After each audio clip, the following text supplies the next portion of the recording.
చెప్పనా దిగులు ఎట్లుంటుందో తెలుస్తా.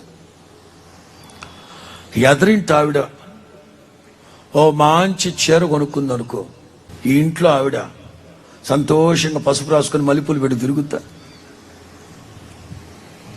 ఇదే పనిక సెల్ ఫోన్ చేతిలో పట్టుకోవడం, అలా ఆన్లైన్ షాపింగ్ చూసి అప్పా ఇది నాకు లేదే చ దిగులు. కుర్రాళ్ళు ఆన్లైన్లో బట్టలు చూస్తుంటారు, అబ్బా ప్యాంట్ లేదా నాకు, డిప్రెషన్. ఈ టీషర్ట్ లేదే, డిప్రెషన్. అబ్బా ఈ వాచ్ లేదే, దిగులు దిగులు దిగులు దిగులు దిగులు. దిగులు పడకుము, నేను నిన్ను బలపరుచుదును. స్తోత్రం చెప్పండి గట్టిగా, హల్లెలూయా.